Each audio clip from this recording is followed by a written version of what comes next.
Bonjour, on m'a demandé à plusieurs reprises de vous expliquer comment je prépare les montages de mes vlogs, et notamment les incrustations avec le trajet de l'avion sur fond de carte SIA.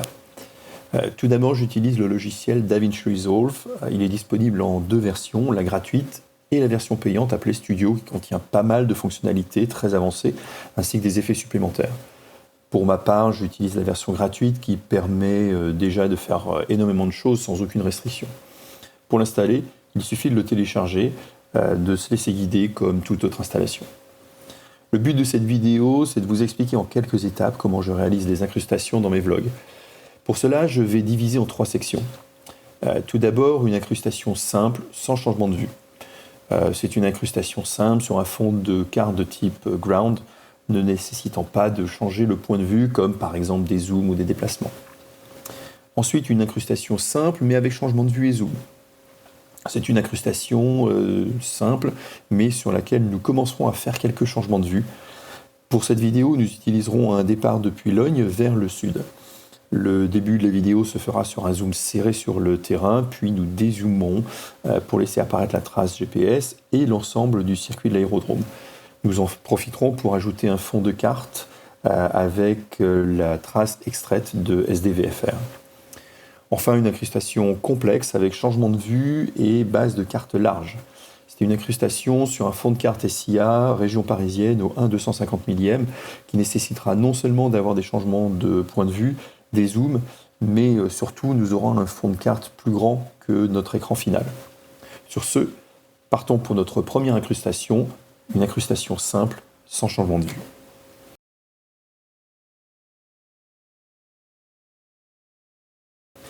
Nous voici sur l'écran d'accueil de DaVinci Resolve.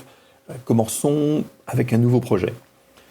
Nous arrivons sur l'écran de notre projet à son état de départ. Alors, quelques recommandations. D'abord, je vous recommande d'utiliser les bins, qui sont des répertoires dans lesquels vous pouvez stocker vos éléments vidéo, vos fonds de carte, vos images, etc. Pour ce faire, un clic droit sur le répertoire racine, puis New Bin. Vous donnez le nom que vous voulez à votre répertoire et c'est fait. Désormais, vous pourrez stocker les liens vers vos fichiers afin qu'ils soient bien organisés. Commençons par créer un répertoire Charts dans lequel nous stockerons nos fonds de carte. Pour rappel, les fichiers ne sont pas déplacés par DaVinci Resolve. Il ne s'agit ici que de liens vers les fichiers d'origine. Vous pouvez donc facilement garder vos fichiers dans un répertoire de votre disque dur et lier ces fichiers dans vos différents projets. Ajoutons notre fond de carte Sol de Logne dans notre projet. Alors pour rappel, DaVinci Resolve sait gérer pas mal de formats comme les JPEG ou les PNG, mais pas les PDF qui sont extraits du site SIA. Pour ma part, j'utilise Photoshop pour soit convertir la page PDF en PNG, soit pour en extraire une partie et la convertir en PNG. C'est le cas ici, j'ai extrait la carte du sol de la carte SIA de Logne. Pour que DaVinci Resolve puisse utiliser le fichier, il suffit de le glisser dans le répertoire comme ceci. Et voilà, le fichier est maintenant utilisable. Lançons-nous dans notre première incrustation. Pour cela, nous créons une timeline dans le répertoire de notre choix. Pour cet exercice, nous utilisons le répertoire racine. Clic droit, puis New Timeline. Une timeline, c'est un élément permettant de mélanger une ou plusieurs vidéos. C'est très utile si vous souhaitez par la suite les intégrer dans un montage plus complexe. Ici, nous resterons basiques. Nous avons donc une timeline vide. Nous allons y ajouter notre incrustation vide pour le moment. Pour ce faire, allons dans la liste des effets.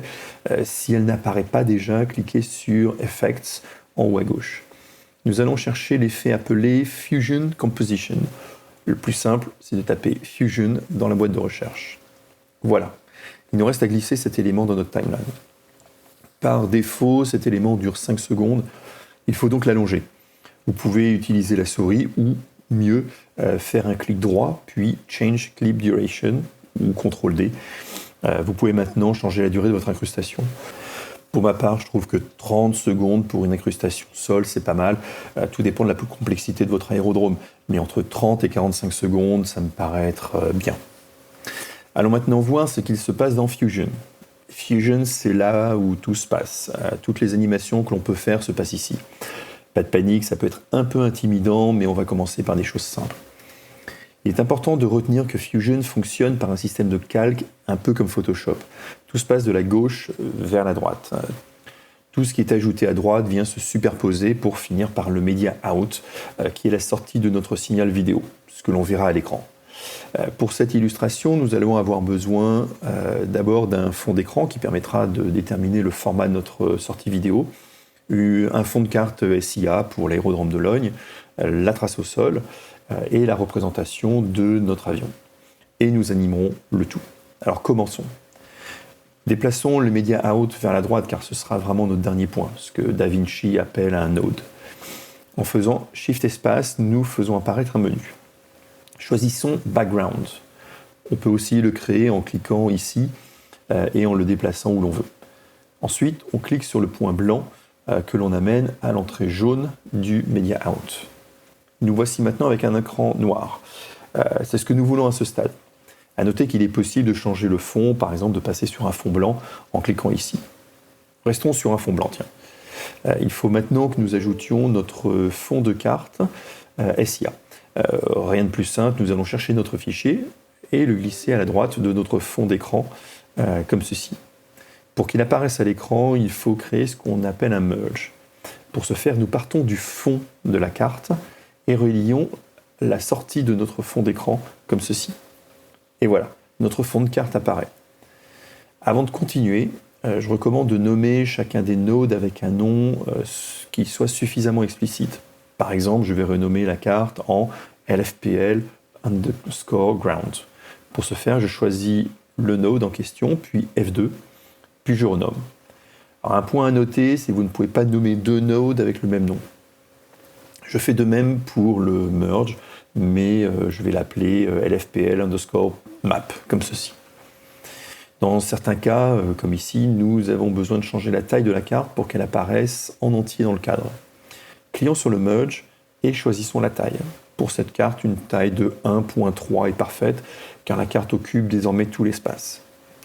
Voilà, nous avons notre fond de carte, et il ne nous reste plus qu'à dessiner et animer notre trace GPS. Pour ajouter un node à droite de notre merge, sélectionnons ce merge et utilisons le Shift espace pour faire apparaître la boîte d'outils. Nous cherchons l'outil Paint qui va nous permettre de tracer notre route au-dessus de notre fond de carte. Voici. Nous avons notre calque prêt. Comme précédemment, je renomme ce node. Pour ma part, je renomme Flight Route comme ceci. Maintenant, sélectionnons l'outil Polyline Stroke ici. Avant de dessiner, on peut choisir la couleur. Je choisis jaune et l'épaisseur du trait, je choisis 0.005. Ensuite, il suffit de dessiner sans se soucier des courbures. Pour des angles droits, on peut juste cliquer un peu avant et après, on arrondira ensemble. Voilà, nous sommes arrivés au point d'attente de la piste 26. En sélectionnant l'outil Modify Only, ou CTRL-M, on va pouvoir sélectionner les points sans modifier leur emplacement. Ne sélectionnez pas le premier point car celui-ci reste fixe. En sélectionnant quelques points, comme ça, puis en appuyant sur Shift S, on va créer des courbes de Bézier qui rendent nos virages plus jolis. Ici, on voit que la course est un peu forcée. Pas grave, on peut modifier comme ceci en sélectionnant le bras de la courbe. On peut même modifier l'emplacement d'un point si besoin. Et on continue ainsi jusqu'au bout. Voilà, notre trace GPS manuelle est bien enregistrée.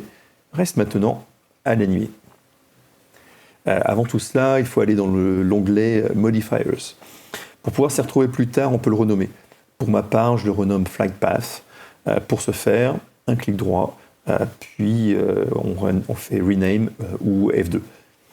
Pour créer des animations ou des mouvements, nous allons utiliser des keyframes. Pas d'inquiétude, derrière ce mot barbare se cache en fait le mystère des animations. Un keyframe, c'est un point dans le temps qui permet de modifier un paramètre. Ici, nous allons créer un premier keyframe à 0 et un second à la fin. Mettons-nous au début. Dans les modifiers, dans la section Stroke Controls, nous avons le paramètre Right On. À droite de son paramètre, il y a un petit point. Cliquons dessus et ramenons la valeur à 0. Vous voyez comme notre trace GPS disparaît ? eh bien, nous allons la faire réapparaître. Pour cela, allons à la fin de la séquence, puis cliquons à nouveau sur le keyframe Write On, et cette fois, affichons 1.0.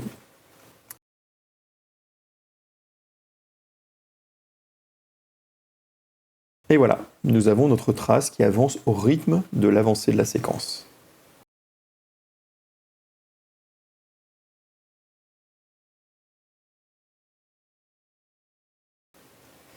On peut l'améliorer encore. N'avez-vous pas remarqué que le départ et l'arrivée se font un peu de manière trop abrupte? Faisons en sorte que notre trace démarre doucement et s'arrête tout aussi doucement. Pour ce faire, allons dans Splines. Ce module gère comment le système va calculer le passage d'un keyframe à un autre. Ici, le système nous indique tous les paramètres qui sont modifiés. Dans notre cas, il s'agit de Flight Route, Flight Path, Start End. Sélectionnons ce paramètre et affichons-le dans notre écran.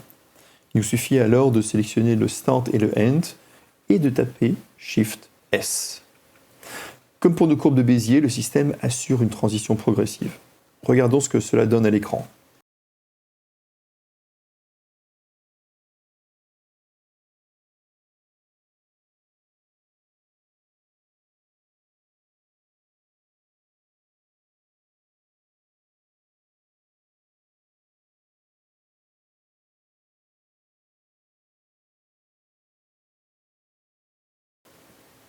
C'est mieux, non? Mais il nous manque notre bel avion qui soit superposé à notre trace GPS. Vous l'avez compris, nous allons créer un nouveau calque.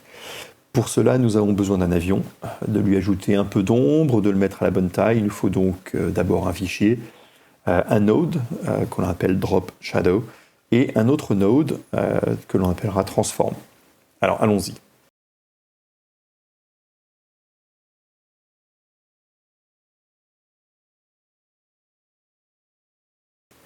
Bon, faisons quelques changements. Tout d'abord, l'ombre doit être juste en dessous de l'avion puisqu'il est censé être au sol. Pour cela, je change la drop distance à 0.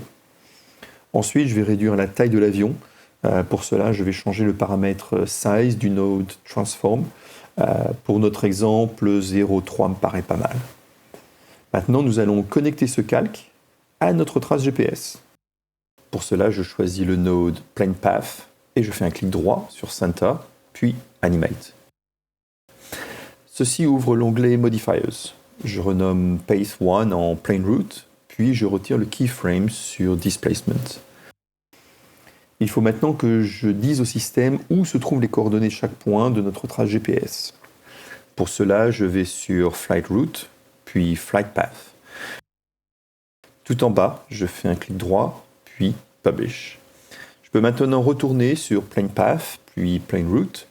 Comme précédemment, je fais un clic droit, puis Connect to, Flight Route, Value.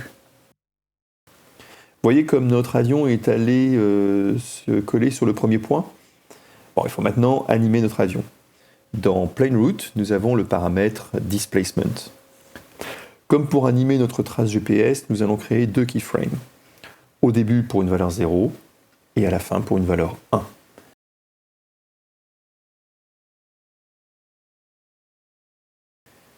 On a bien vu notre avion suivre la trace GPS comme nous le souhaitions. Et comme pour la trace GPS, nous allons niveler le déplacement, donc nous allons dans Spline, puis Displacement, et nous sélectionnons les deux points, puis Shift S. Alors il se peut qu'il y ait un petit décalage entre la trace GPS et l'avion, nous allons corriger ça dans un instant. Mais avant, il faut connecter le cap de notre avion avec le cap de notre trace GPS.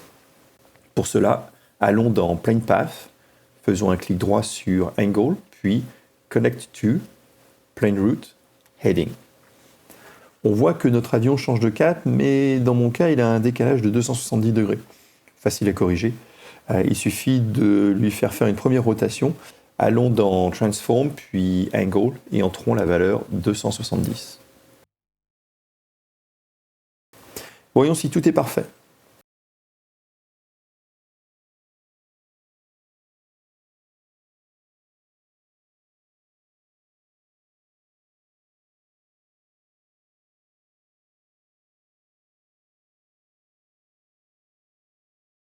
Sur le deuxième virage, on voit un léger décalage, corrigeons-le dans Plane Route, Plane Path.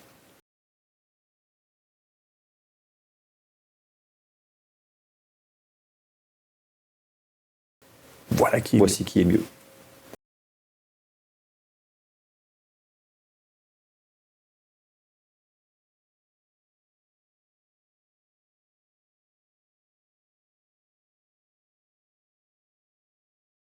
Si nous retournons dans le module Edit, nous pouvons voir le rendu final.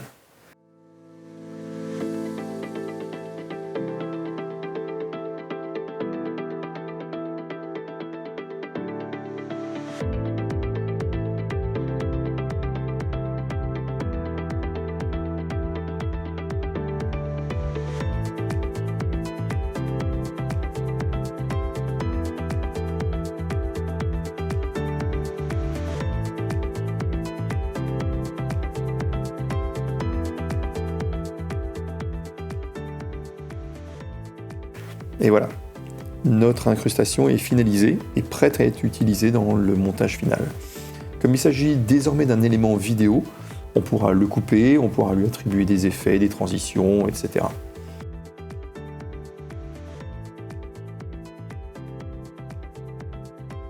J'espère que ce premier tutoriel vous a plu. Rendez-vous dans la partie 2 pour apprendre comment ajouter un calque avec la vraie trace GPS issue de SDVFR et de faire quelques mouvements de caméra comme par exemple un zoom.